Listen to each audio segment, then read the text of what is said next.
Is Class 5A quarterfinal round matchup between the Jaguars of Ankeny Centennial and the Tigers of West Des Moines Valley. You're watching the IGHSAU State Softball Championships presented by the Iowa Farm Bureau on the Mid-American Energy Network.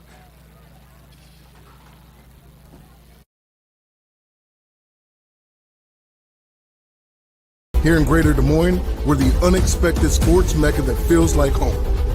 We are the big ballers, the little kickers, the underdogs, and the bulldogs.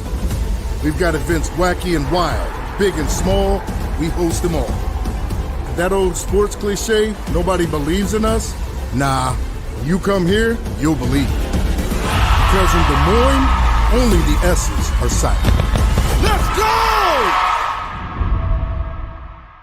It's Frank. Frank, Mr. Frank.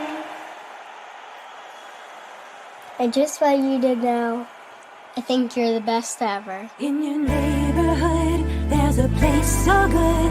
It's so nice to be part of storm and for me. The feeling of family, you have to agree. Wow, thanks, Fairy Frank. Welcome to Fairway, your Fairway family.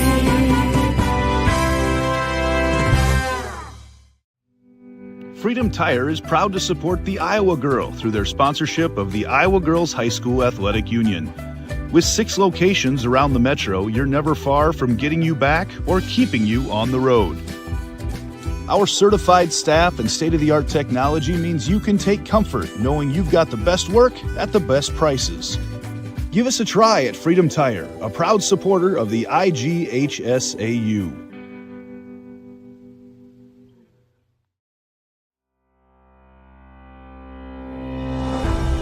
Hello, I'm Brent Johnson, President of the Iowa Farm Bureau.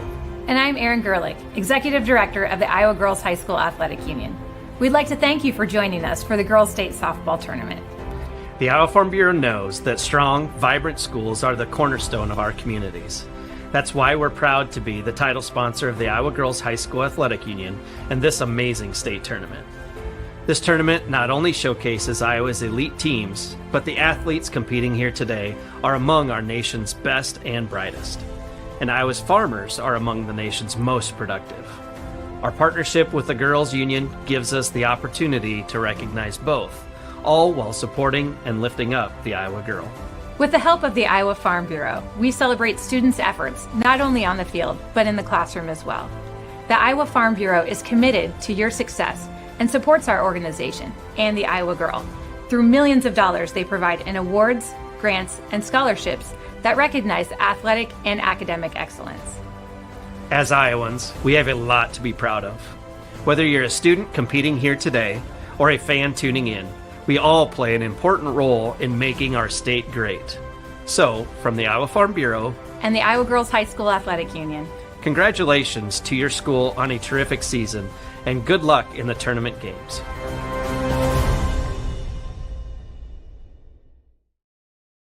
Welcome back to Fort Dodge on a beautiful day, not too hot. We had a little mist this morning, but also we've kept the rain away so far. Zarin Egestal and Blake Walker with you getting set for Class 5A. And, well, we've seen a lot of upsets. Though, when we are at the state tournament, there's not really a lot of technical upsets, bracket upsets, but all these teams are very good, Blake. Yeah, it is. And, we just came off 4A where all but one of the teams got upset, really, in terms of seeding. And, for 5A, it's always so interesting because a lot of these teams usually play each other during the regular season. They try to get to each other for tournament play. And obviously here, we're treated with 2 teams in the CIML that have been very competitive all year long, and they've faced each other. That's what makes this so interesting, is that they're so familiar with each other. Unlike some teams, they get here to state and I've never seen this team in quite some time. We talked about it before so far. Ankeny Centennial has had the advantage when it comes to this matchup this season. What do you think is something that Valley can learn from those 3 games and bring into their game here today with Centennial? I think you just got to take a look at the positives that you did have and then, just kind of try to shove out the negatives. I mean, 2 of those 3 losses double headers. I mean, a 0-8 loss and a 4-8 loss, and then he lost 8-6. So I feel like as they went on, statistically, they got closer each time. And the magic number has seriously, obviously, been 8 for Valley, or for Centennial, since they've had to score 8 in each win. But I think slowly but surely, I think they found something each and every time that they play. And if you're Centennial, you got to know that this is not a walk in the park. And this team has clearly somewhat gotten you figured out here in the late goings of the season. I think it makes today's matchup even more intriguing. Let's talk about the weather conditions a little bit, because as we mentioned before, beautiful day out here. I mean, you got the cloud cover that's kind of blocking. It's not going to be too hot, but the wind blowing a little bit, that could be a factor for pitchers maybe wanting to keep the ball a little bit lower on their pitches, get something high in the air that somebody will lift, and maybe something that would be maybe a routine fly out on other days could drift its way out of the park. Yeah, right now kind of blowing out to the left field just a little bit. We obviously saw that has been big today. We've already seen a couple of home runs and a couple of balls get close to the fence line. What you're really going to see is you're going to see it out in the outfield, because you're going to see girls drift and then start drifting back. The ball's just not going to stay still. You're going to have to be on your game, especially for those playing in the outfield. Like you said, for the pitchers, yeah, you're going to want to keep it low, because these things are going to fly. Not just these teams hit well, but the conditions for it lead itself to it. 2 of the best home run hitters in this game, over 20 home runs this season, and that very well could be a factor in this game. Yeah, it easily could. I mean, we've seen it, Valley or Centennial, in the 3 games they've won, they've scored 8 runs. So it's not like these are turning into pitcher's duel or anything else. These are very important matchups for these 2 teams. It's going to be one-on-one matchups, I think, that you're going to see between a pitcher and a hitter. So I'm excited to see it today. I think we do see, in fact, a lot of runs. Jordan Kennedy, the junior for Ankeny Centennial, how good has she been this year? 20 home runs. She's hitting .550 this season, and one of the best in Class 5A when it comes to RBIs.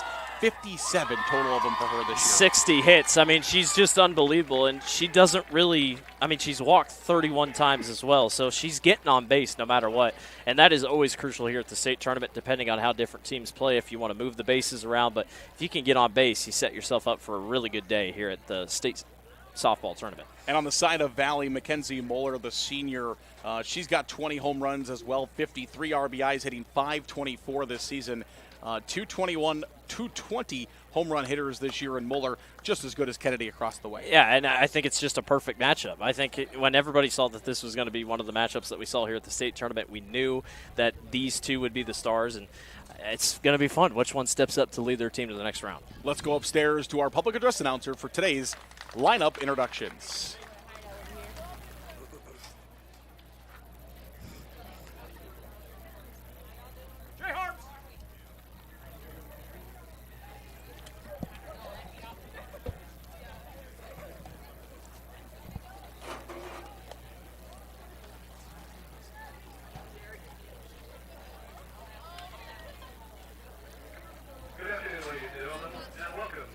Sports Complex and the Class 5A Quarterfinal between the West Des Moines Valley Tigers and the Ankeny Centennial Jaguars. The winner of this game will advance to the semifinal round on Wednesday on Iowa Central Field at 10:30. Now let's take the non-starters and assistant coaches for the visitors from West Des Moines Valley.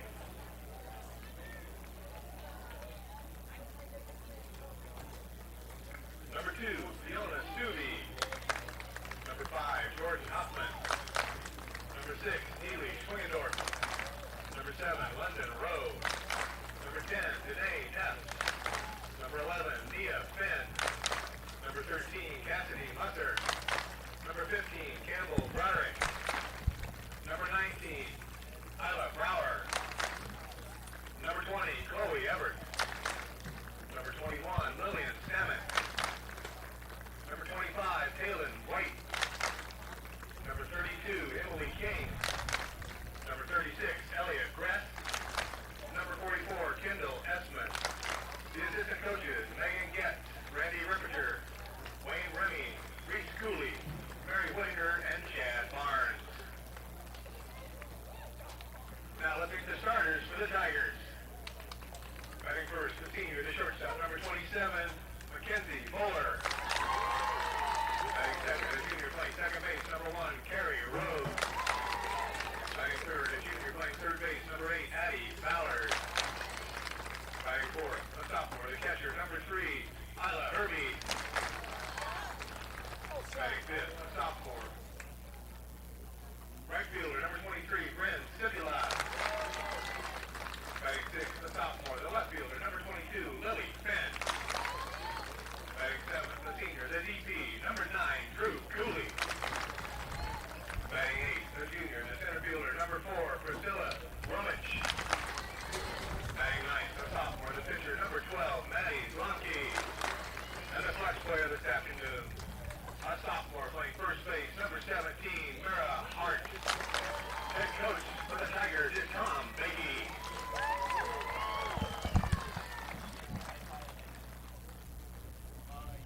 Now let's meet the non-starters and assistant coaches for Ankeny Centennial. Number 1, Emerson Isle. Number 2, Peyton Siegel. Number 4, Layla Burnett. Number 7, Hannah Thompson. Number 15, Gracie Anderson. Number 16, Addie Frederick. Number 24, Ashley Sterling. Number 30, Mesa Kramer. Number 31, Mackenzie Lane. The assistant coaches are Ashley Allen, Tori Bennett, and Sammy Miller. Now let's meet the starters for the Jaguars.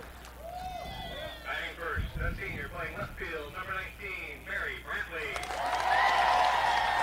Batting second, the junior playing second base, number 22, Ava Faber. Batting third, the junior playing third base, number 25, Jordan Kinney. Batting fourth, the junior, the center fielder, number 11, Maddie Ott. Batting fifth, the junior playing right field, number 17, Corey Lintercom. Batting sixth, the sophomore, the DB, number 23, Lauren Martine. Batting seventh, the senior, the catcher, number 26, McKenna Foster. Batting eighth, the senior, the pitcher, number 36, Aubrey Zelinsky. Batting ninth, the sophomore, the shortstop, number 9, Camden Starr. And the flex player, a junior playing first base, number 28, Delaney Weibel. Head coach for Ankeny Centennial is Brett Delaney.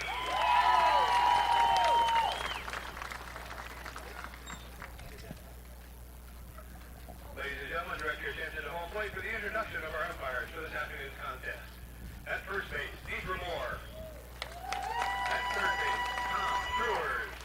And calling the ball to strike, Jason Slater. All right, fans, it's time to play state tournament softball. You're watching the 2025 Girls State Softball Championship presented by the Iowa Farm Bureau. As sole title sponsor of the Iowa Girls High School Athletic Union, the Iowa Farm Bureau believes in the Iowa girl, cultivating character, work ethic, leadership on and off the field. By investing in Iowa's youth, we are investing in Iowa's future. Thank you to the Iowa Farm Bureau. Darren Eggestal, Blake Walker with you here at the Iowa Central Field in Fort Dodge at the Harlan and Hazel Rogers Sports Complex. Thanks to our friends at Iowa Central for sponsoring this field. We appreciate that, and I know Iowa Central does a lot of great work, including hosting quite a few of some of these teams throughout the week. And I swear, every time I come through Fort Dodge, that campus just keeps growing over there. I mean, it's unbelievable what they've been able to do. And, yeah, it's an awesome facility. And, boy, next year things just keep ramping up. I mean, obviously we'll probably bring it up, but with the format changing here for the state tournament, more fields are going to start to get used. This is the place to be here for state softball. Yeah, no doubt about that. It is a great day for softball. Let's talk about Shazinski and what she has done in the circle here for Ankeny Centennial. Yeah, this season, I mean, she's been one of the aces, that's for sure. And I think what she brings to the table, 26 appearances so far, 110 innings pitched, an ERA of just 2.4 and 105 strikeouts, an all reliable. And I tell you what, Zarin, the competition that she faces on a nightly basis, those are pretty good stats.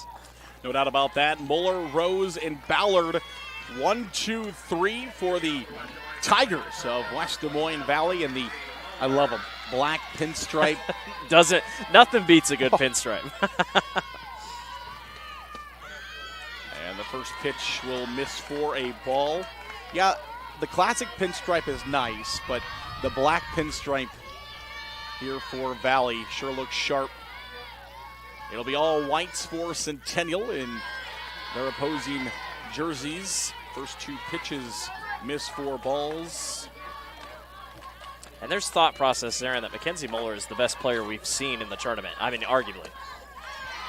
Yeah, no doubt about that. That one is missing for a ball as well. You definitely can tell that not going to get anything probably too good to hit unless it is a mistake. And that's what good hitters like her do. They find those mistakes and they drive them.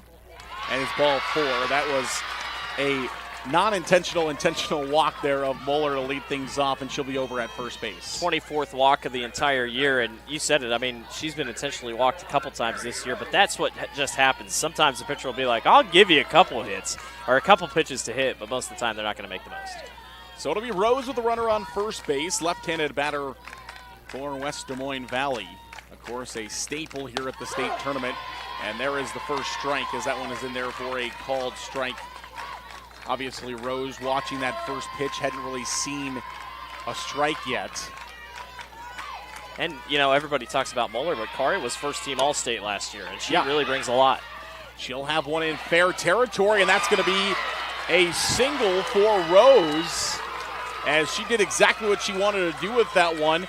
Not too hard at the pitcher that she can make an easy play, but far enough away from the catcher. That's a tough play. It was just enough of an awkward bounce, and then the thrower to first base just not in time. And Kari's pretty quick, multi-sport athlete. That's what you expect out of those type of players. Able to get on, and just like that, Valley's got runners on first and second. A great start for West Des Moines Valley with runners on the first 2 bags. Another bunt this time. It is perfect right past the pitcher. Everybody is safe. There are different definitions of perfect, and that one was pushed far enough past the pitcher, but a tough play by Starr, the shortstop, to come in and make that play. And just like that, West Des Moines Valley has the bases loaded with nobody out in the top half of the first inning. I think Coach Delaney's just trying to get his team calmed down. I mean, that you said it, Aaron. That couldn't have gone in a better spot. Third baseman comes over, and then she can't even throw because the pitcher was going back. So, I mean, you couldn't ask for a better first inning for Valley, who it felt like they're fine with playing small ball right now, but small ball is working.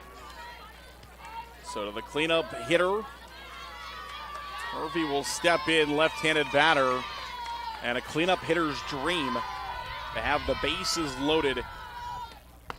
36 hits this year. First pitch is taken for a ball. This sophomore's got sneaky home run power. 6 homers this year, and again, just for a sophomore. Got the bright pink gloves, looking really good. Got a chance to really blow this game open here.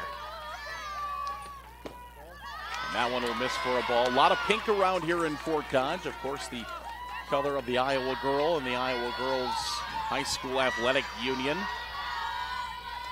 Got the new painted logo in center field, which looks phenomenal. Ground ball, third base side, going to be a tough play. Here comes the throw home, and it's in time. It was a close play, but well done by Starr as she's able to field, center feet, and fire home. And, of course, good job by Foster to make sure that foot is on home plate. And she wasn't thinking first at all. You could tell from the moment that she caught it, she was going to go home, and really nice job by Centennial to keep Valley off the board. And that took a little bit of breath out of the crowd. You could hear it, and they're like, oh, we're not getting a run. So Muller will be out at home. It'll be a fielder's choice. Hervey's on over at first base. And if you are Centennial, that's the best you could ask for. Get the lead runner, get an out. Of course, strikeouts are always taken as well. Strikeouts help to keep those runners at their bags. Yeah. If every pitcher could do it, they'd strike out every batter, and it'd be just fine and dandy. Courtesy runner going to go on base for Valley. That's Danae Epps, the freshman out there. So Epps steps in at first. Oh! And hold on. Oh! Hold the phone. We've got a dead ball and going to be out. She hit it with her foot. Yes. She kicked it. Boy, what two. Well, that first one wasn't a break. That was a really good play, but what a break that was. No doubt about that. Coach Bakey's going to have a chat here, but Coach Bakey, of course, longtime head coach here at West Des Moines Valley. In his 28th year, has over 1,000 career wins. Was inducted into the National Softball Coaches Association Hall of Fame. For good reason. Yeah. I mean, he's going to argue it, but I mean, she's running. Yeah. Unfortunately, she just happened to kick it. I thought maybe it caught the dirt a little bit differently, maybe kicked it off the dirt a little bit different, but good call by the umpire. And if you're Valley, you're like, man, we just had the bases loaded. They're still loaded, but now you have 2 outs. And boy, would this be big if Centennial can get out of here. So Finn now steps in from the right side, and yeah, what a break it would be for Centennial as the first pitch in there for a called strike. In the left fielder. 0-1 count. Big spot to start off this game for Valley. That one's low, got away from Foster for a moment, but not far enough for anybody to try to advance. Aubrey put some good spin on that, I can tell you that. I mean, she's really just trying to work her way around here, not getting anything too easy. That one fouled off sharply over to the first base dugout. And now behind in the count, 1-2. The momentum that can happen here at just the top of the first inning, if Centennial can get out of this, unmatched. And the 1-2 delivery. Swing and a miss. Strike 3. They'll leave them loaded. Ankeny Centennial fired up for good reason as they strand the bases loaded of West Des Moines Valley. Coach Bakey still a little upset with the ruling over at the first base side, but it will be Ankeny Centennial coming up here in the bottom half of the first inning. No score. We'll come back. This is the IGHSAU State Softball Championships presented by the Iowa Farm Bureau. At MidAmerican Energy, we're one company serving 1.6 million people who all need energy that's available 24/7. That's why we work 24/7. That's why we make investments in our systems that make us more resilient to extreme weather. That's why we generate power from all available resources to cover the variables in supply and demand. And that's why when the power is knocked out, we work around the clock to restore power to you. MidAmerican Energy, obsessively, relentlessly at your service. Back to Fort Dodge. We go bottom half of the first inning. Couple of hits for West Des Moines Valley. No runs. Now they'll come to the defensive side, and we will see Centennial lead off with Brantley. What are we going to see in the circle here for West Des Moines Valley? Well, it looks like they're going to roll with Maddie Zlomke, the sophomore, 20-5 record this season, 155 innings pitched, 82 strikeouts, a 2.39 ERA, so not as many strikeouts as the opposing side for Centennial had in the circle, but boy, Maddie's a really good bet here, really strong as a sophomore. And she'll fire a first pitch for a called strike. Brantley Faber Kennedy, 1-2-3. To lead things off for Ankeny Centennial. And Brantley as the leadoff hitter, just trying to find her way on base. Let the rest of your order, including the power that's coming up, try to bring you around.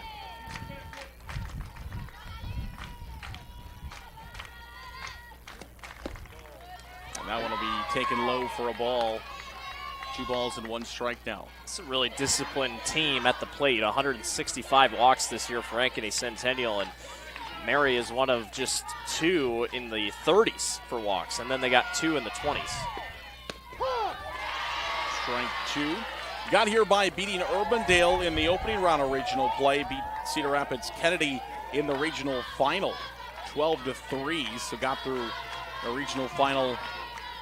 Okay, 12-3 and 10-6 is what they beat Urbandale in that first round game. This one's popped up and back, and of course, throughout the season, playing that rugged schedule of the CIML. Finished second in the CIML this year.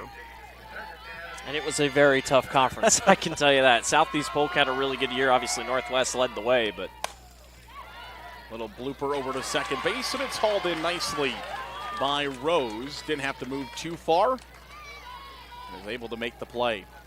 I don't think there's a better feeling as an outfielder. It's been a long time since I've played baseball for us, but I can't feel anything better than that, and especially getting in rhythm, especially for the infield. First pitch is a called strike to Faber. Batting here in the 2 spot.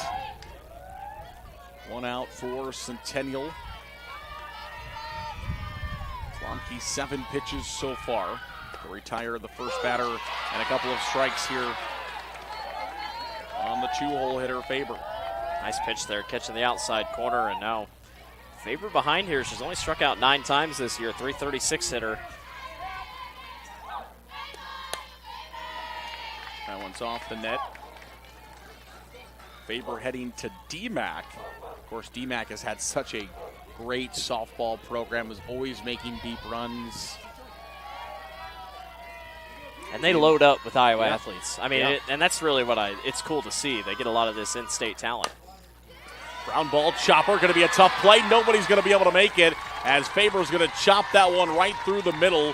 Good efforts by the middle infielders, Muller and Rose, but neither of them able to get to that chopper, and just a good piece of hitting right back up the middle for Faber. And I don't think this field's anything that's the ball's going to bounce any more than it usually would. It was just a well-hit ball, got a great placement down the middle, and just like that, Centennial's on base.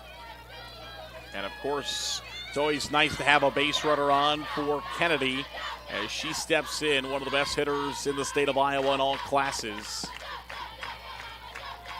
And we'll see what West Des Moines Valley decides to do. We saw what Ankeny Centennial did with Muller.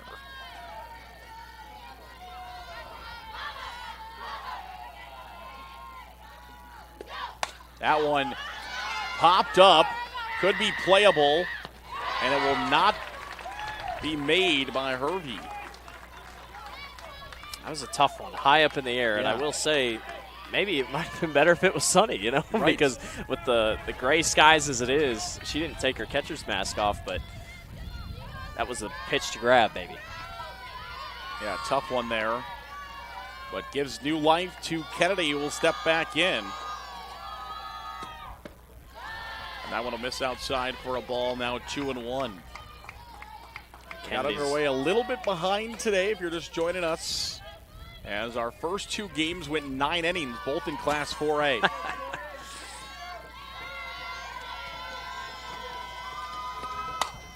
Line drive, that one's going to fall right in front of the second baseman, Rose, who made a good effort at it. And it'll be a base hit for Kennedy. That one kind of just died suddenly. It looked like it was going to go on a line all the way to Rose, and I think that's what she thought too, and then that one died in a hurry and fell down right in front of her. Well, and I think it maybe caught her off guard. Faber actually waited. She's like, well, I'm not going to interfere with this, so she waited, and I think that maybe threw Rose off, expecting her to go by. She did the right thing. I think it was sportsmanship that she did, but now just like that, you got runners on first and second.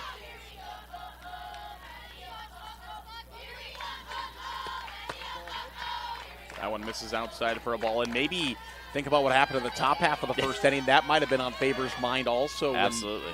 When that ball started coming, didn't want to run into that softball. Maddie here, 405 here, one of the better averages on the team. This is who you want with 2 on base here. 55 RBIs this year for Maddie. On a right-handed batter for Ankeny Centennial, has runners at first and second, as did Valley in the top half of the first. She checked her swing, no appeal.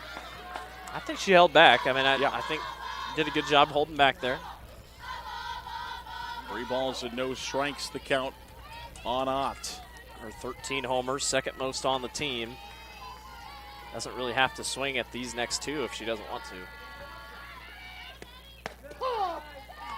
That one's in there for a called strike. Of course, Ott doing a good job just holding back on that one. You're not going to see too many hitters that are going after 3-0 pitches here at the high school level.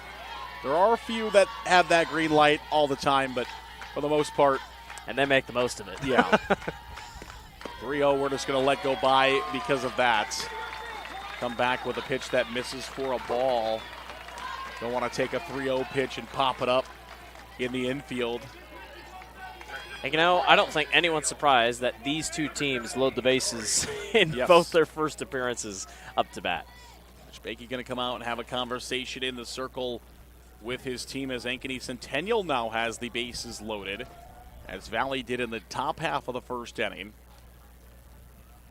Is one out, and obviously strikeout would be the preferred route here for West Des Moines Valley, but can't always count on that. So probably the conversation now, what are we doing with the softball when it is in play? Yeah, and I think it goes back. Centennial kind of gave you the formula in that first half of the inning. You're going to go home first. That's obviously a given if you can, and then you just kind of go from there, and you work your way out of it here with just one out down. And a sacrifice here for Centennial does have a chance to get it home. And that could be also been part of the conversation. Hey, if she lays down a bunt, what are we doing with it? If she hits the ball to second, where are we going? Obviously, the answer is home if we can make that play.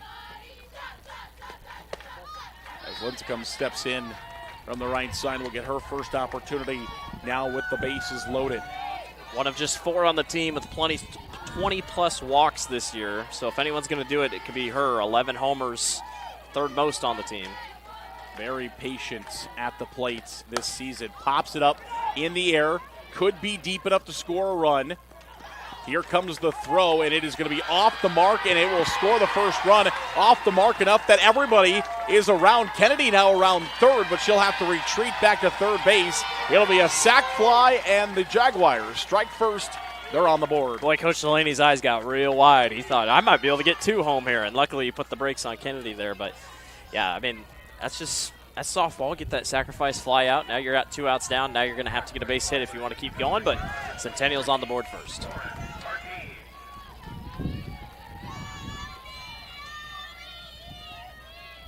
Martine now the batter.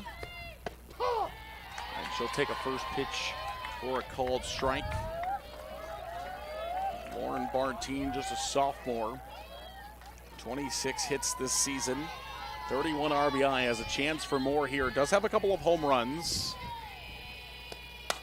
This one in the air could be a tough play, and it is going to drop in. Not 1, but 2 runs are going to come in. Great base running by the Jaguars of Ankeny Centennial. A really tough play on a little blooper over the head of Muller. Falls in front of Finn. And just like that, add 2 more RBIs on for the sophomore, 32 and 33 on the season. I tell you what, Maddie Ott was almost 2 feet behind Kennedy when she came home. Maddie Ott was on her high horse. She knew she had to go, and just a perfectly placed hit. And Centennial's rolling here early. And that's what you see from great teams. As that one misses for a ball. They don't just hit well and pitch well. They do every aspect of the game really well. And base running is one of those underrated aspects of the game that you can steal an extra run from time to time. That one's fouled back. And you can also, there's times where you lose out on runs because of base running errors that may or may not happen. So base running, one of those aspects of the game that sometimes underrated, but Ankeny Centennial picks up an extra run with it. It's an instinct thing. I think half the time that's usually what it is, and winning breeds that. In the air, could be playable. It will be out of play. Top of the dugout down the first base side. Hart, the flex player, not batting today, but playing first base, gave good chase to it. Big spot here for Valley. Got to try to get out of this. Keep the damage to a minimum here. 25 pitches for Zlomke. 1-2 the count. I'm going to miss high for a ball to be 2 balls and 2 strikes with 2 outs, bottom half of the first inning. 3 runs in for Ankeny Centennial on a couple of hits. Ground ball to the shortstop. Cleaned up by Muller, and she'll fire it over to first. In time, Hart will squeeze it, and Valley will get out of it, but not before the damage is done, as Ankeny Centennial scores 3 runs on 3 hits. No errors committed by the Valley Tigers. As you see them having a conversation there, they'll come back up to the plate. When we come back, the Class 5A quarterfinal will head to the second. It's Ankeny Centennial 3, West Des Moines Valley 0. More softball comes your way next on the IGHSAU Digital Network. Different people have different needs, so Delta Dental of Iowa has affordable dental and vision coverage that meets you where you are. Small business on a budget? We have options with no employer costs. Traditional Medicare plans don't cover dental, but we do. And if you can't get benefits at work, you can buy direct from us. Plus, we give back to local communities, so you help make an impact. Choose Delta Dental for your smile, for your health, for your community. Back to Fort Dodge, the Harlan and Hazel Rogers Sports Complex, and we're seeing something for about the first time today. The sun has started to poke through the clouds. It has been a very cloudy day here. As you see there, a live shot at the field. Ankeny Centennial making their way back out. Zarin Egestal, Blake Walker with you. Centennial now with a 3-0 lead as Valley will come back to the plates. Looking for an answer. Yeah, it's a big spot. And, you know, to go back into the dugout after having 3 on and nobody scoring, that's a tough spot for Valley. And then Centennial's able to turn it back around on you. But we've seen it already. These two teams can hit, like we talked about at the top of the show. And see if Valley can respond here. 7, 8, 9 due up. And then the top of the order for Valley. And Cooley will lead things off, taking a pitch in the dirt for a ball. Cooley this season, 287 hitter, 17 RBIs on the year on 31 hits. Not a bad spot here for Valley.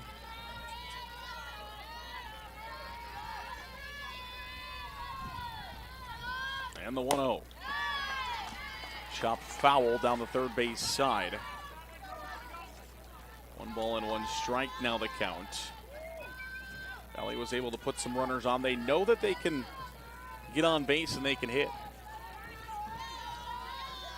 And that's really the key for most teams. If you can get a guy on, you feel like your confidence goes up just a little bit more, and that's exactly what they want to see. And that one will miss for ball 2. Now 2 balls and 1 strike the count. Good crowd on hand here at the Iowa Central Field. Both of these schools traveling well. That one missing for a ball. Both of these schools very familiar with the route from Des Moines and around the Des Moines area to get here. I tell you what, Centennial got the all yellow, the yellow shirts, the gold shirts. They must have sold well because we got a lot of yellow in the crowd for Centennial. And that's what's fun at state softball tournament. You know, a lot of the other state tournaments, you'll see the school colors a lot of the times, but softball, it always seems like teams decide to go with different colors, more fun, summer, bright colors. Anything to stand out. Yeah, that's Yep. the thing. Anything to get the crowd to stand out. And there's been a lot of good T-shirts over the last couple of years, and they don't match the team at all, and they don't need to. Yeah, I think I saw the Pella girls walking around like a light baby blue. Oh, well, there you go. Swing and a miss, strike 3. As the strikeout is recorded. And Valley will have 1 out here in the bottom half of the first. So that's top of the second, pardon me. 2 for Szynski here. Puts her at 110 total on the season. And that bat wasn't fun there for a little bit. And the ability to work back says a lot. That one's in there for a called strike. Just 22 pitches she's thrown so far to get through 1 1/3 and a pitch. The second hitter of the order. Ground ball towards the shortstop. On a run and a fire over to first in time. Starr with a nice play. As she had to make an athletic one at that one. Sometimes those throws can be tough, off balance. If you watch enough Derek Jeter tape, I think you arguably throw the ball better there. Kind of looked like Derek Jeter there for a second, but yeah, nice play there in the infield. Starr having to come in. And the first baseman's dream, a ball right at Weibel, and she's able to pick it up and just move one of her foots on top of the bag in time for out number 3. So just like that, Valley retired. 1, 2, 3 will head to the bottom half of the second. We've played an inning and a half. And it's Ankeny Centennial coming back up in the bottom half of the second, leading 3-0 over West Des Moines Valley. This is the IGHSAU State Softball Championships, presented by the Iowa Farm Bureau on the digital network, powered by Mid-American Energy Company. At Mid-American Energy, we're one company serving 1.6 million people who all need energy that's available 24/7. That's why we work 24/7. That's why we make investments in our systems that make us more resilient to extreme weather. That's why we generate power from all available resources to cover the variables in supply and demand. And that's why when the power is knocked out, we work around the clock to restore power to you. Mid-American Energy, obsessively, relentlessly at your service. Back to Fort Dodge. Thanks again to the Iowa Farm Bureau for presenting the 2025 Girls State Softball Championships as the sole title sponsor of the Iowa Girls High School Athletic Union. Iowa Farm Bureau honors both academic and athletic excellence, helping to nurture the next generation of Iowa leaders. As we go to the bottom half of the second inning, Ankeny Centennial with the lead and back at the plates. For Centennial, we will see 8-9 in the top of the order. Shazinski will step in.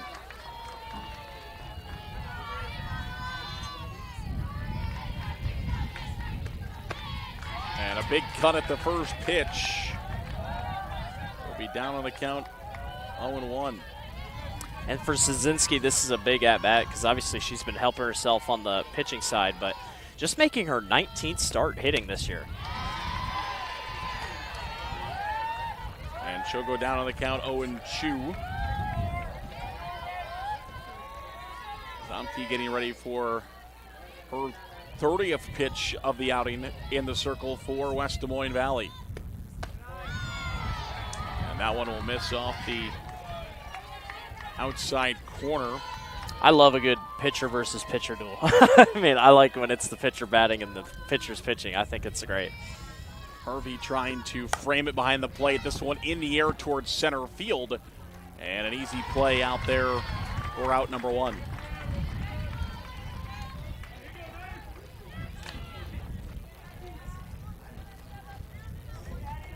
Umrick makes the play, standing in the center of that IGHSAU logo out there in center field.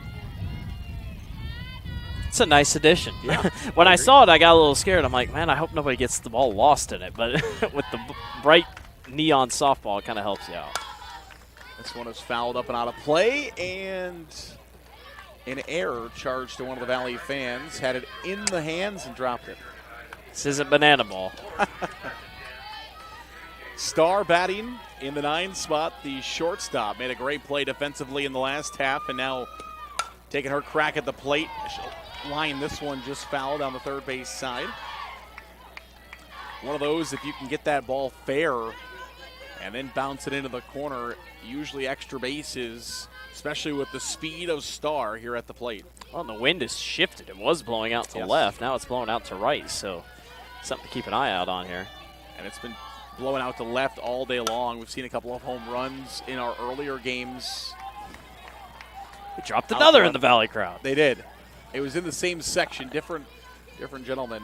Hopefully they're giving those to the young ones to go. And you get a snack if you. If you do. I didn't know that. Yes. Do they still the home runs? They still give them to the parents? I can't remember. Fouled up and out of play, and again a third one. Hey, it's caught. There we go. That's the student section. I'd hope they start catching those. Third time's the charm there for Valley. Last 3 foul balls, or 3 of the last 4 foul balls. I guess we've had 4 of them here for Starr. Yeah, how about this at bat? Yes.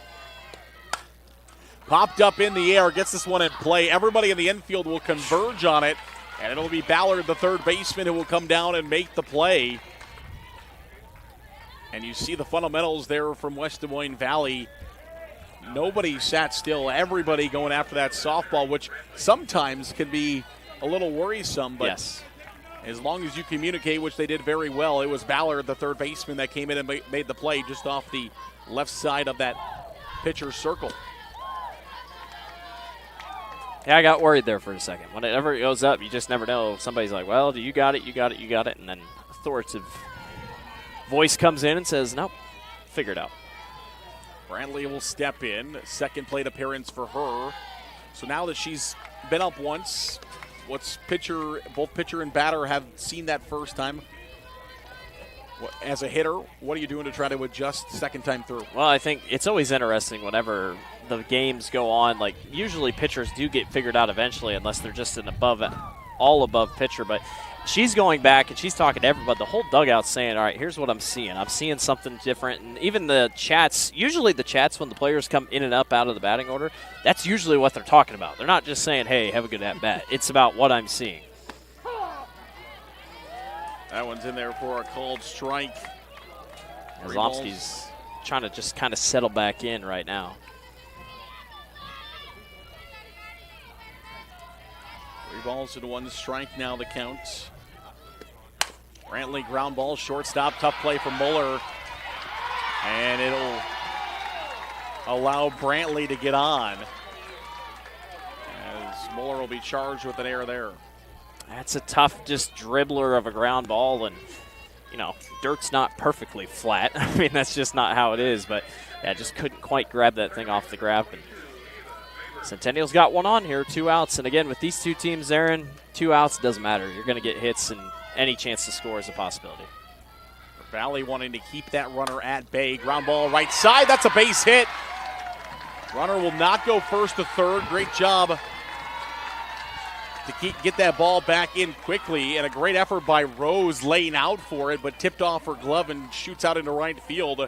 And here comes Centennial, have runners at first and second. That's what the Jaguars wanted, to be able to bring Kennedy to the plate with 2 on. And I tell you what, Faber had quite a bit of exit velo on that thing. I mean, that was going to be tough for Rose to catch up to anyway, and you said it. You got the person you want up to bat right now. And she'll foul this one back to the backstop. Kennedy able to get a base hit her first time up. That was a little bit higher, a little bit of a rise ball a little bit there for Slomke there.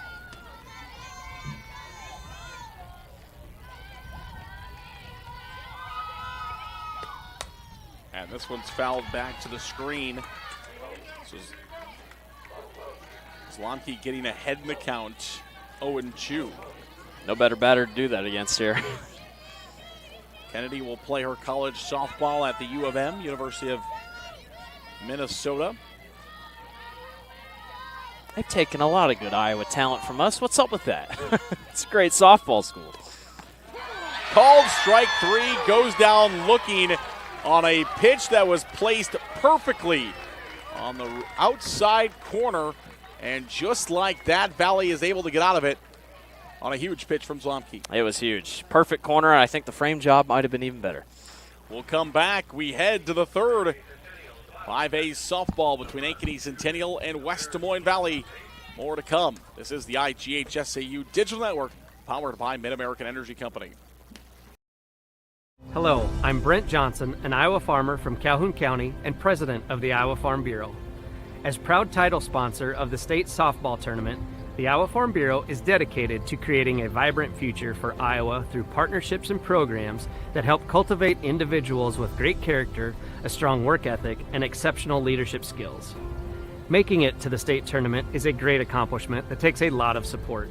That's why we provide millions of dollars in awards, grants, and scholarships that recognize athletic and academic excellence. The well-being of Iowa students is also very important to Farm Bureau. That's why we provide concussion insurance coverage at no cost for all students in grades 9 through 12 who participate in a sanctioned sport. As just one of only 7 states to provide this coverage, it's just another way we're striving to support Iowa's outstanding young leaders. So, from the Iowa Farm Bureau, congratulations to all the players and coaches on an outstanding season, and good luck in the tournament. Back to Fort Dodge, Class 5A quarterfinal rounds. First 5A game of the day. Ankeny Centennial pacing West Des Moines Valley. Muller, ground ball to second base. Can she beat it out down the line? She cannot. As Faber able to get to it and get it over to first base in time for the out. That was a heck of a recovery, I can tell you that. I mean, that could have been easy. And Faber, I don't even think it was that great of a throw to get to first base, and she just barely got it. Muller hustling down the line. Rose will step in now. Rose has a hit so far today. Left-handed batter for Valley. In there for a called strike.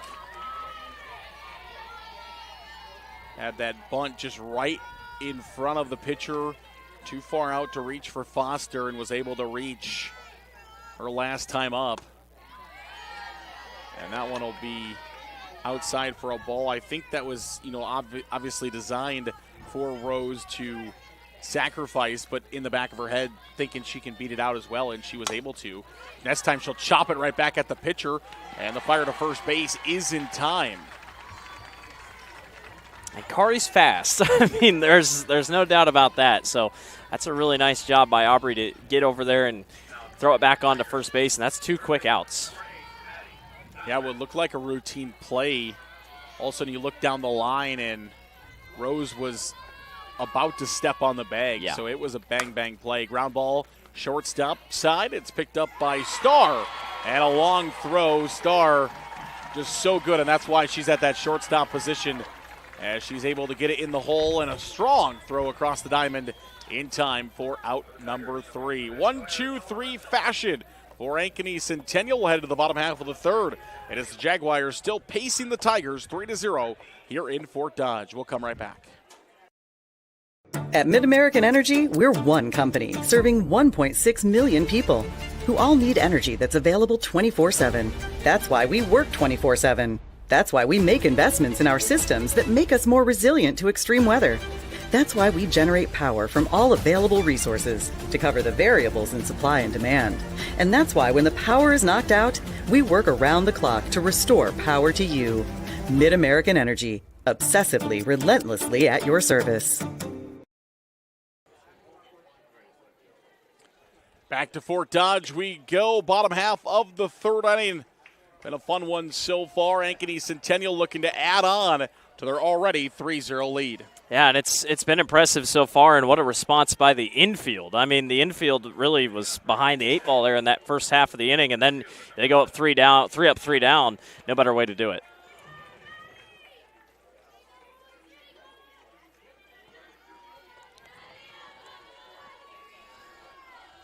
And for Ankeny Centennial, this one is driven deep to left field, and you can kiss it goodbye.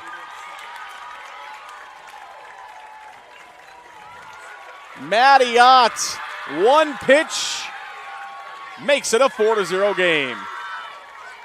And I tell you what, it was crushed. It was absolutely crushed to center field, and perfect off the bat. And you said it perfectly. Perfect off the bat. There was no doubt about that one, as we knew home runs would come from these two teams. And Maddie Ott is the one that leads us off with her 13th of the season. 3 Ankeny Centennial Jaguars are in double figures in home runs this year. Ott second only to Kennedy, now with 13 this year. And just like that, Jaguars back on the board. 6th hit of the game. Happens to be a 4-bagger. And what a way to get things back rolling. I mean, just a perfectly placed hit. I mean, just unreal power. And, yeah, really nicely done. Lincecum now starts with a 1-0 count. We'll see from Zlomke now, how do you come back and respond after some adversity? Yeah, and, I mean, you've gotten out of that jam in the first inning, so you know you can do it. And obviously this isn't a jam here. You're just kind of, you find yourself behind. You can't look at the scoreboard, and you're just next batter up. That one out into left field. If it's fair, it's extra bases. No, it's barely. Just foul down the line. And I mean barely. Just misses the chalk.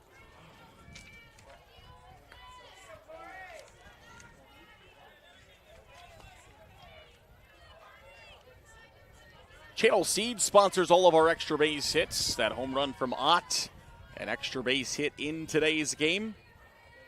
We want to thank our friends at Channel Seeds. Learn more at channel.com/rise. And that one slashed down the third base side. Well, Corey really wants to hit this thing along the left field line. It's just the wind's not letting her doing it right now, which it's against her right now, kind of blowing out center, which I think that's what really helped Maddie Ott. But has sliced a couple of them down the third base line, just none of them in fair territory, and this one now up and in. So she fouls off a couple of pitches, gets a ball, and now she's back into a full count, 3-2. 3 balls and 2 strikes. Lincecum, no registered at bats so far. She had a sacrifice to center field for an RBI her first time up. And now she'll take a walk. Sack, fly, and walk today for Lincecum. And this is a big spot here for Maddie. I mean, you know, obviously you give up the home run, then a walk to start, and it looks like Coach Bakey is going to come out and have a chat here. So I think this is a good call by Coach Bakey here, and just try to get his infield, get his pitcher kind of calmed down there. West Des Moines Valley, they got here by beating Council Bluffs Lincoln 10-2 in the first round. They beat Waukee 4-1 in that regional final. 5-9 this year against state tournament teams. Only have 2 losses to teams that are not here at the state tournament. And it's been an impressive year. I mean, all things considering, they opened the year up with a win in extra innings, I believe, over Winterset. And then, you know, just kind of on and off, you're just going through the gauntlet of the schedule. I know the Johnson loss was tough and the Dowling loss was tough, but then ever since then, like you talked about, it's been all state tournament teams. So, I mean, there's nothing to hang your hat on. And beating Waukee's was a really up-and-down team this year, but got hot at certain times. Nothing to hang your hat on. And now they're here. They're in the moment, trying to capitalize on it. 12th state appearance in the last 13 seasons, we mentioned before. Only time they missed the state tournament was in 2021, which also happened to be a loss to Waukee in the regional final. Funny how that comes back around. I know when you're in that area, you're playing a lot of the same teams every year to go to state. It might be this team. I wonder if you ever just get tired of it. You're just like, you know, what if I don't want – maybe I want to play an Eastern Iowa team or something like that. First pitch misses for a ball. Martine, the batter. And she'll drill this one foul. That one might have a chance. I mean, that's going to to the other concession field. stand. Yeah. I mean, at least past the concession stand. That She was hit that one insane. well. Just the wrong direction. Hit that one a long ways. Foul down the third base side. 1 ball and 1 strike the count. Well, so what does that tell you? A lot of stuff's going left, and it's going – so they're early. I mean, they're just got to kind of wait back on a little bit, and I think that's what they're going to talk about when they get back to the dugout. But that just tells you they're early on a lot of these pitches. If you just kind of sit back like Matty Ott did, you can send this thing yard. Yeah, those right-handed hitters have just been a little bit quick around on those softballs. Have pulled a ton of them down the third base side, but just foul. This one bunted back to the pitcher. Nobody at third base. They're going to go first to third, and the tag not in time. Nobody's at home. Yeah, nobody was at home there. That could have been interesting if they wanted to get really aggressive, but what a bunt. Yeah, it would have been a chase between Hervey, the catcher, and Lincecum if she decided to get up and take off for home. And Hervey sacrificed. The runner was out at first base. Hervey almost got the runner at third. I mean, it was a really close play, but just not enough on it.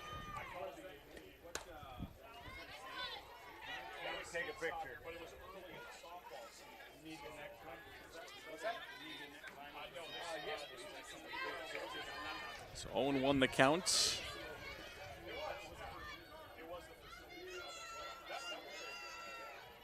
Sacrifice fly could do it here, bring in another run.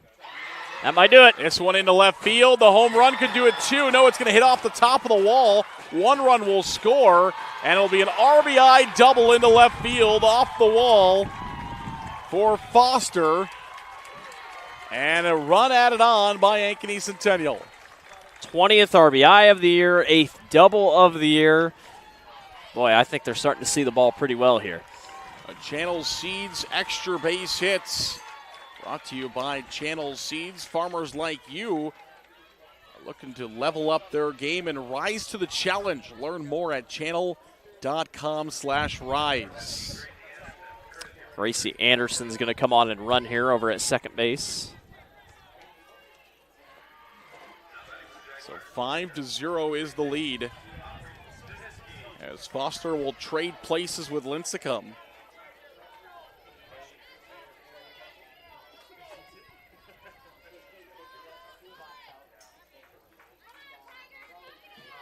Back of the order for Ankeny Centennial. And they're going to throw back. The pick behind at second base. Not going to be in time. Hervey trying to be aggressive there and pick off a courtesy runner. Gracie's attempted to steal 6 bases this year. She's only successfully done it 4 times, so they know that they got to try to keep that runner off third with the sacrifice fly opportunity. Just 1 out. That one's in there for a called strike. 5-0 the lead for Ankeny Centennial here in the Class 5A quarterfinal round.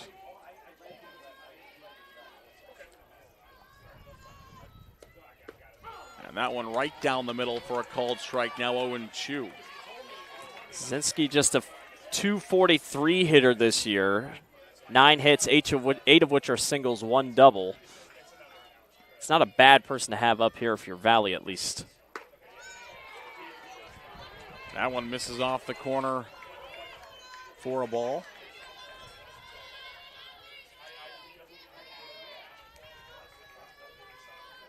Two balls and 2 strikes now the count. Fouled right back at us. You know, Dar tried to tell me earlier that the net gives more and that we should be scared of the foul balls that come back. I don't see that. I think the net holds us back pretty well for the foul balls. 2-2, misses high for a ball. 3 balls and 2 strikes. Boy, if Aubrey can get out of here with a walk. Yeah.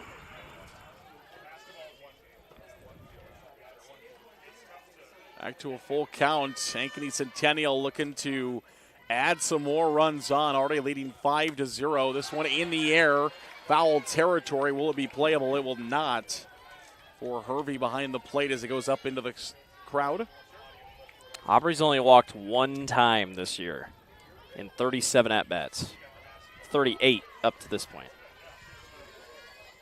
3-2 the count. We're going to try the full count once again as Lomke will deliver home, and that will miss low for ball 4. She saw that one all the way. Obviously, being a pitcher, sometimes it's easier to see that ball. And she saw it the whole way heading down into the dirt for ball 4, and she'll take her base. Gonna have another chat here in the infield. Valley just tries to get things figured out. Gonna run out Hannah Thompson to run over on first. So we'll have a courtesy runner for the pitcher over at first base. The temperature has picked up. Yes. You're starting to feel it a little bit heavier here as the sun continues to peek through. As you can see, the sun peeking down and the wind continuing to blow here in Fort Dodge. And it is the 9-hole hitter Star. She has been flashing the leather defensively, now trying to help her team out on the offensive side here on the 9 spot. Not only that, but can bring the top of the order back up for Ankeny Centennial with runners on base. This one over to the right side. It is going to fall for a base hit. It's going to score at least 1. Here comes the throw, not in time. And Star in the 9 spot as her first hit. It's an RBI single that she slashes down the first base side. You know, and I was just about to say Camden Star had that really long at-bat the first time, so I was expecting the same thing. But no, she takes one of the early pitches and sends it. Perfect placement again, and Centennial's rolling here. Still just 1 out. 6-0 now the lead.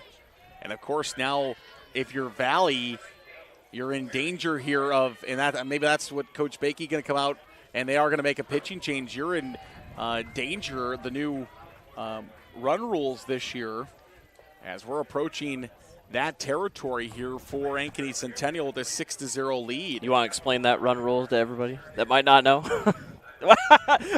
Zarin, you can't say the run rule to me. I think it's 8 runs after 10 runs after the 4.5 break, and then 8 runs after that. See, that's why I asked you, because it has caught me off guard several times this year. But they're going to go with Teely Schwigendorf in the circle here, making her 18th appearance. 35 innings pitched this year. She's given up 39 hits, 18 strikeouts, and a 2.97 ERA. So the junior gets a chance here to try to grab a couple outs. But not going to be easy for how well we've seen Centennial hit here. Yeah, with runners at first and second. They've also got the top of the order due up with Brantley, who's 0 for 2 so far today, but is able to swing the bat here in the leadoff spot. Andy Pollock writes in and says 12 after 4, not 10. 8 after 5. Andy's saving us.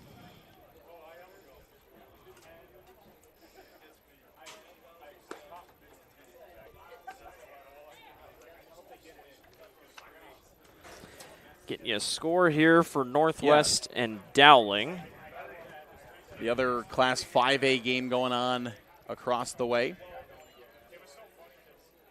4-0. Waukee Northwest defeats Dowling Catholic. What a run for Dowling Catholic to get here to the state tournament. Yeah, you were talking about that earlier. What a bracket. I mean, they faced Cedar Rapids Jefferson to get here. Unbelievable stuff by Dowling Catholic, and obviously going to come up short. Still get to play for consolations and whatnot, but yeah, really good run for the Maroons to get here to the state tournament after a year that has really been up and down, but able to pull it out. Yeah, and Waukee Northwest, of course, has just been so good throughout the season. The team to beat, the team to watch. All right, we're ready to go. A substitution brought to you by IMT. Be worry-free with IMT at IMTINS.com.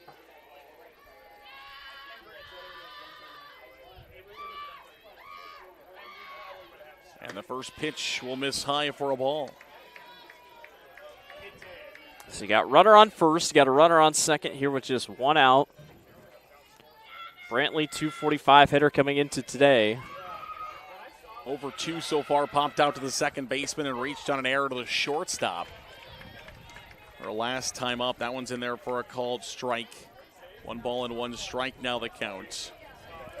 And if you're Schwingendorf, you just need 1 out here. You'd feel much better here down with 2 outs, so you got to try to get this 1 punch out here. Schwingendorf has been who they've used in relief so far this year. Playing in her 18th game, has not started a game yet this year. 3-1, 35 innings pitched. So she's been the relief gal so far this year. And that one misses for a ball. 3 balls and 1 strike now the count, in danger of walking the bases loaded. Here for this middle part of the order that is set to come up. And she will, as that one misses high and outside. 4 ball 4. You talk about someone with an eye. That is Mary Brantley's 32nd walk of 2025. And that's what you want from a leadoff hitter, to get on base. You don't need the leadoff hitter. I mean, it's nice. And she can hit. Yeah, if you're getting a bunch of hits, it's great, but just getting on base. Got to be patient as the leadoff hitter. And that one is in there for a called strike. Now it is Faber, who's 2 for 2 so far today. At the plate with the bases loaded. She had that missile on the ground that went off Kari Rose's glove last time out, so you know she has good exit velo on her hits. 1-1 the count, and of course 2 outs. Looking to get 2 outs would be Valley, because if you could not have Kennedy come up here with runners on base, that would be best case scenario. And still in sacrifice fly territory. Yep. To at least bring in another run and make it 7-0.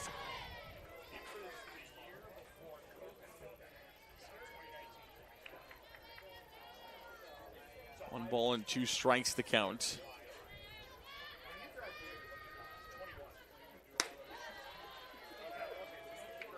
And that one will miss for a ball. And she's just missing. I mean, everything's been pretty high, but just barely missing the top corners here. That's the advantage of us sitting right behind plate. Ground ball to the right side. Will be a tough play. Nobody's at first originally. They are going to get the out, as both Rose and Hart went to make the play, and then somebody had to get to first. It could have been disastrous. Run will score, but they do find the out over at first base. And that was kind of a weird pitch. It kind of jammed her. And obviously not the hit she was looking for, but if you're Valley, you'll take it. Make it 7-0. Runners at second and third. As Kennedy, the batter, you do have a base open now for Kennedy over at first base if that's where you want to go. But then you got Ott right behind. I was going to say, it's almost like, you don't really want to intentionally walk because what's the point? I mean, you might as well just take your chances here and grab it out if you can. And Kennedy 1 for 2 so far today. Did get a strikeout. Valley did of Kennedy her last time up. And she rips this one to center field. It will be off the base of the wall. 1 run will score as Brandley had to hold up to make sure that ball wasn't caught. But there was 2 outs, so maybe should have just been moving on that play. And she knows it too. She's dropping her head. She's nodding. She's like, yeah, I know. And, I mean, it was lined all the way to the gap. But you just never know. I think sometimes you're just going to have to give the outfield the benefit of the doubt, and you still get 1. You do get 1 run to make it now 8-0 lead for Ankeny Centennial. Runners at first and third. This one's popped up and out of play. Ott, a home runner last time out as she sent a missile out of the park.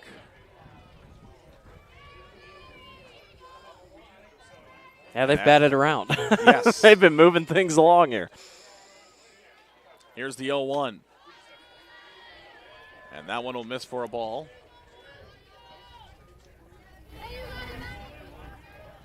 It's kind of an unfair 1-2 punch. I mean, it's crazy. Yes. You're just like, you get one and you're like, oh my gosh, we got another really good hitter coming up.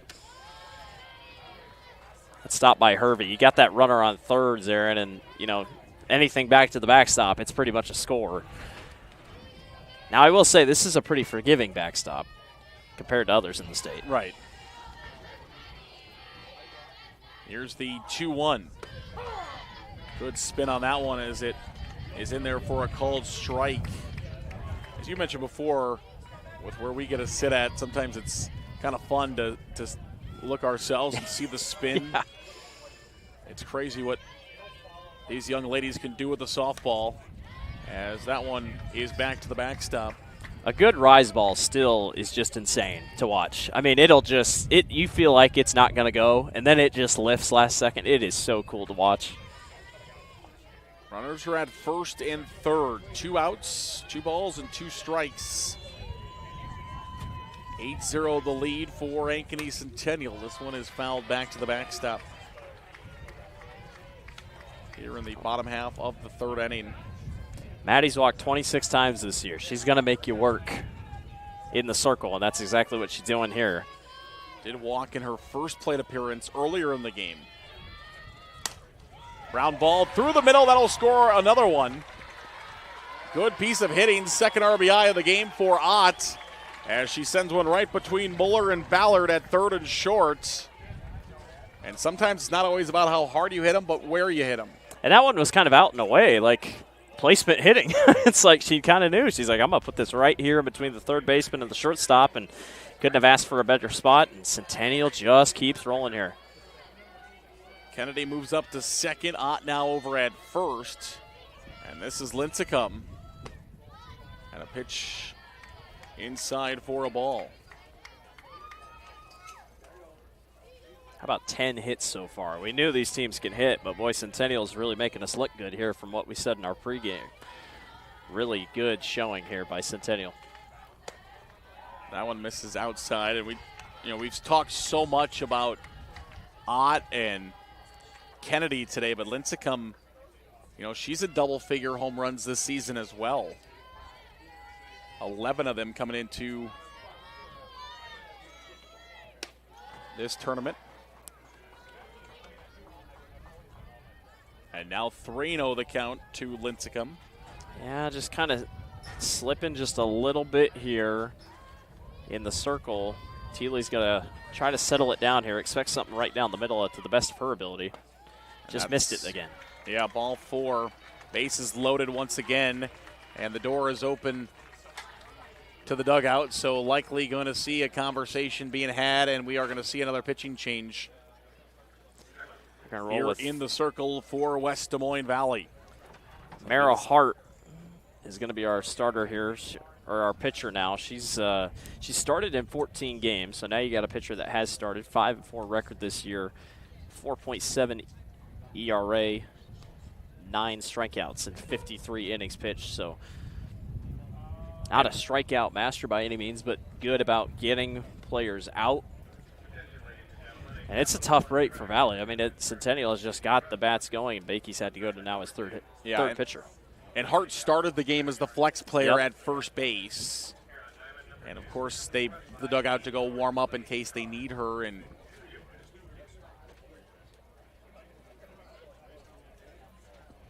looks like they will make that change. So it will be a pitching change. We'll take a break. We'll come back. And it'll be Hart in the circle next for West Des Moines Valley. This is the IGHSAU State Softball Championships presented by the Iowa Farm Bureau. At MidAmerican Energy, we're one company serving 1.6 million people who all need energy that's available 24/7. That's why we work 24/7. That's why we make investments in our systems that make us more resilient to extreme weather. That's why we generate power from all available resources to cover the variables in supply and demand. And that's why when the power is knocked out, we work around the clock to restore power to you. MidAmerican Energy, obsessively, relentlessly at your service. Back to Fort Dodge. It's the IGHSAU State Softball Championships presented by the Iowa Farm Bureau, as Hart is now in the circle for West Des Moines Valley. Lily Flynn over at first base. Also should be worth noting they sent Emily King also to warm up for Valley. So Coach Bakey's just trying to stay prepared. I mean, you don't want to have to go to another one, but unfortunately that's just kind of how today's gone, and bases loaded here. So Finn now over at first base. The pitcher is Hart. Finn started the game in left field. Left fielder is now Cooley, who started the game as the designated player.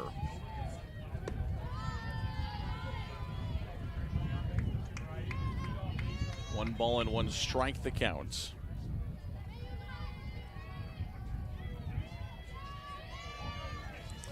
Sac fly opportunities out of it, so it's going to have to be a base hit here. There's a swing and a miss, with 2 outs. Any out would end it here for Valley to get it back to the top of the 4th inning and give them a chance to swing the bats again.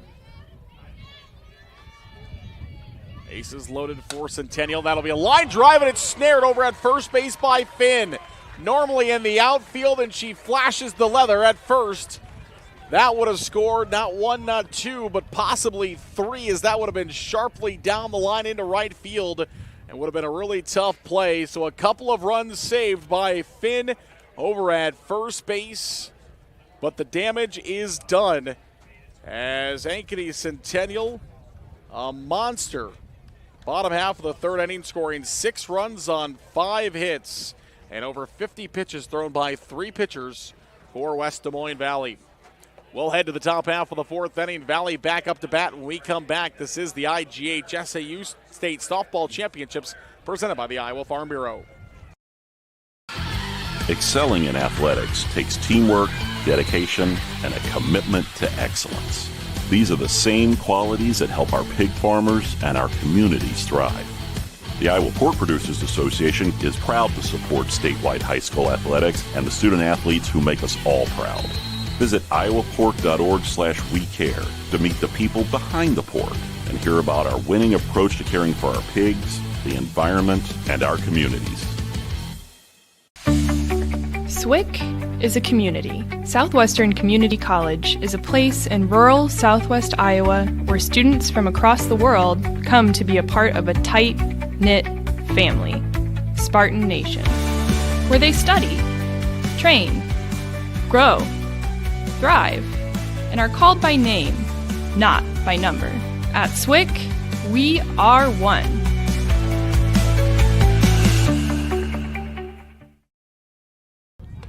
Back to Fort Dodge. The IGHSAU State Softball Championships. We head to the top half of the fourth inning. 4-5 and 6-2 up for West Des Moines Valley. And Hervey at the plate to start things off, and he'll have a 1-ball and 1-strike count. Yeah, if you're Valley, you can't really look at the scoreboard. You just got to kind of go batter by batter, chip things away. I will say it has cooled off a little bit. The wind has picked up, at least down where we're at, and it really is blowing out to left right now. So, you know, the conditions are favorable for a comeback if Valley wanted to put one together. Yeah, that flag between these two diamonds is blowing. Starr will clean this one up and fire over to first. Always sure-handed there at shortstop for Starr, and she continues that with that trend here. I tell you what, Zarin, I am so impressed with Centennial's infield because that first half of the inning, everyone's like, oh my gosh, they look shell-shocked. Coach Delaney had to come out, and he's like, hey, you know, let's calm down. They have really responded. This one hit well to right field, carrying in right center, and the catch will be made by Ott right on the warning track at the edge of the wall, so giving it a ride,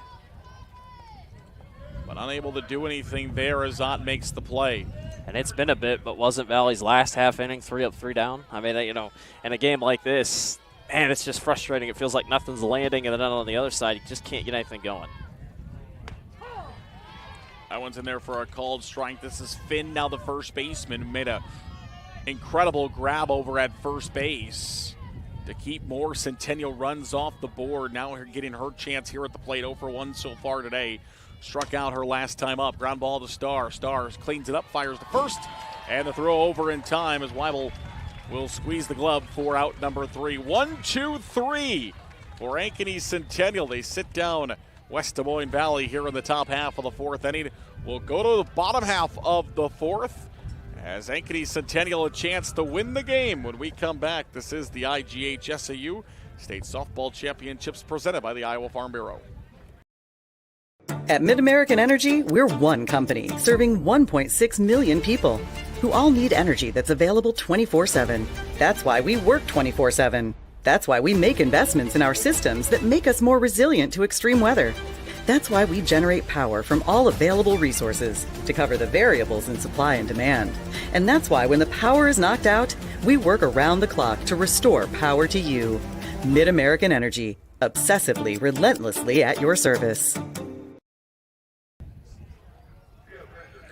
Back to Fort Dodge. This is the IGHSAU State Softball Championships, presented by the Iowa Farm Bureau here on the digital network, powered by Mid-American Energy Company. Zarin Eggestall, Blake Walker behind home plate with you as Ankeny Centennial back up to bat after a monster 6-run third inning that broke open this what was a 3-0 game. And Foster will lead things off. First pitch taken for a ball. Hart continues on in the circle for Valley. I thought she looked good there at that back half. A lot of good movement on her pitches, really good location. She kind of delays that. She takes a big swing around when she comes around to pitch it. I think it kind of throws a couple batters off. I think it will throw them off here for a little bit. Different type of pitching, but I like it. I think she can get things rolling here for Valley. Here's the 2-0. Right at the second baseman. It's cleaned up by Rose, and she'll fire to first in time for the outs. She needed one to just drop in the glove. I think Kari needed that badly. She has struggled today on just bad bounces. And so Rose able to make the play over at first for the first out. We got a different hitter here. Gracie Anderson, who came on and ran earlier, is now going to be up to bat. This will be a pinch hitter. Substitution brought to you by IMT. Be worry-free with IMT at IMTINS.com. As Gracie Anderson, the freshman, is in. 22 hits this year. When she has come to the plate, left-handed slap hitting bat for Ankeny Centennial.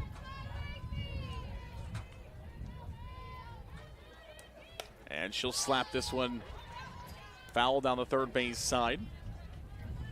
just don't see a lot of slap hitting anymore. It's really, I mean, I don't think it's phasing out, but in the games I've called this year, a lot of 4A stuff, I just haven't really seen it a ton. Now I have quite a bit in 1A, 2A, 3A, kind of where I'm at. Yep.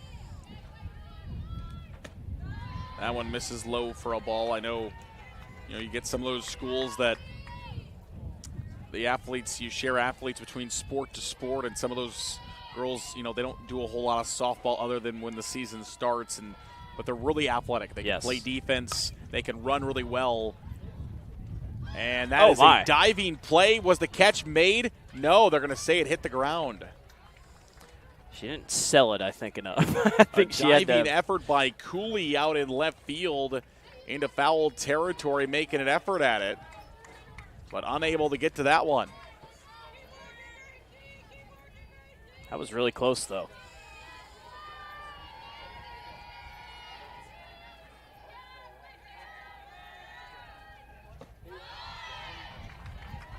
And that one in the dirt for a ball. Now 2 balls and 2 strikes to count. One out here in the bottom half of the 4th inning. Here's the 2-2. Ground ball towards the second baseman, Rose. She'll field and fire to first in time for the out. So back-to-back plays there for Rose. Has 2 outs for Valley here in the bottom half of the 4th inning. And, I mean, even if Centennial doesn't score, like they have a chance to end it in this half inning, but Valley would have to score at least 2 in the 5th, so something to keep an eye out on.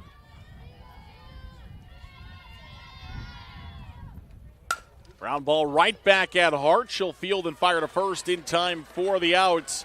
And just what the doctor ordered for West Des Moines Valley, as they're able to get Centennial quickly here in the bottom half of the 4th. We head to the 5th. West Des Moines Valley looking for runs in this Class 5A quarterfinal game. 9-0 Centennial leads over West Des Moines Valley. We'll come back. This is the IGHSAU State Softball Championships presented by the Iowa Farm Bureau.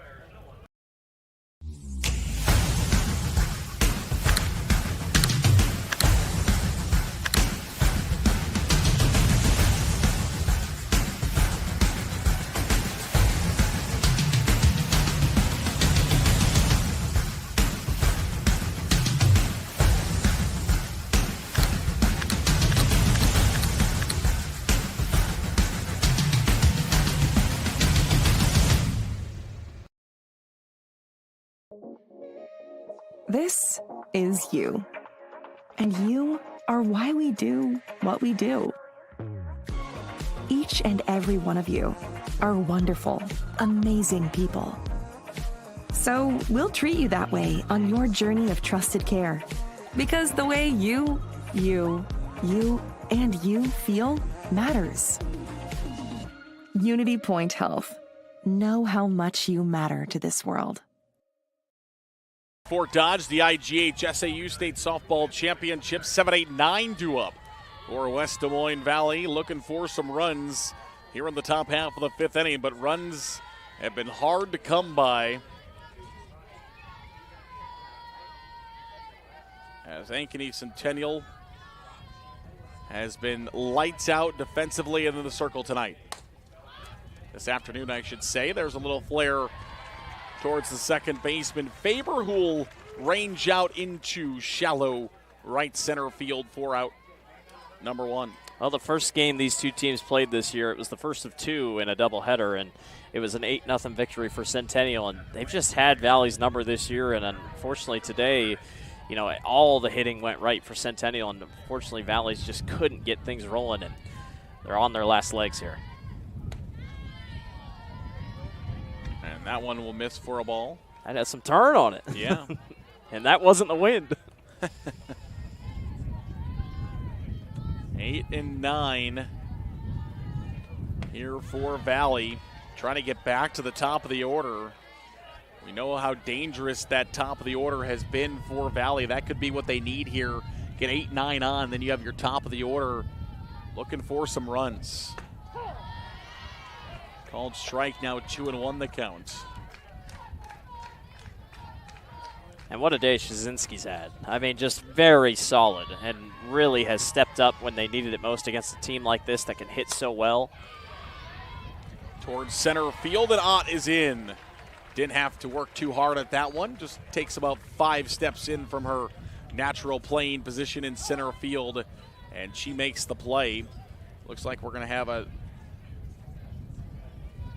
hitter here in the 9 spot. It's going to be who started out pitching today. Maddie Zlomke is going to come in. So Zlomke will come in to hit here in the 9 spot. 291 hitter this year. I believe this is the last out. Valley's down to their last out here, so. Obviously, Ankeny Centennial would not have to bat in the bottom half of the 5th inning. Already leading. Because nothing would change to go to the 6th inning. What is our next game on this field that you're calling? Because you're calling the next one. Yeah, Cedar Falls. Cedar Falls and Southeast Polk will play here next. Boy, the Rams have turned it on yeah. at the end of the season. And Cedar Falls has first ever trip here to state. Which is crazy. Yeah. I saw that stat. That is crazy. The only team in this entire field from 1A to 5A that is making their first ever appearance here at the state tournament. That one's in there for a called strike. 0-1. In there for called strike 2, and now one more strike to go. Aubrey's smiling. She's trying not to get too far ahead of herself, but she knows she's close here. Jasinski with just a 2-hitter so far here today. And that one outside for a ball, now 1-2. Has thrown, by my count, less than 50 pitches so far today. Here's the 1-2. Ground ball to the right side. Going to be a tough play. Can they make it at first? They can. As Weibel went after it at first, saw that Faber was going to get it, got back to the base, 4-3 put out, and just like that, the Jaguars of Ankeny Centennial are back to the state semifinals for the first time since 2023 when they went on to win the state championship their last time here in Fort Dodge in 2023.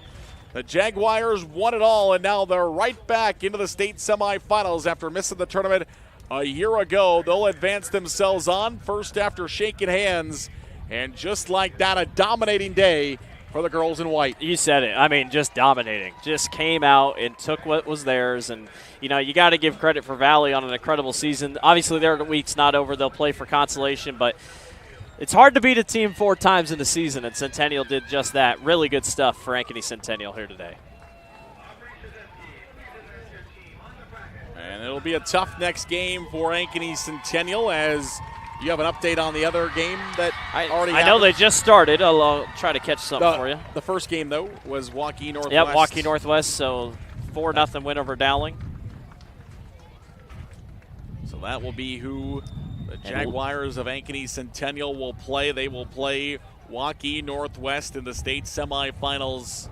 One more game in Class 5A to go here on this field, Iowa Central Field. And, of course, we'll have that for you coming up here in just a few minutes. Give our team a chance to switch over. Give the grounds crew a chance to switch over. Final score once again in 4.5 innings. It was Ankeny Centennial 9, West Des Moines Valley 0. He's Blake Walker. I'm Zarin Egestall for our entire crew here in Fort Dodge. Thank you for joining us. Thank you to the Iowa Farm Bureau for supporting the Iowa Girl, and thank you to Mid-American Energy for helping us put on this program. We'll see you in a few minutes here from Fort Dodge.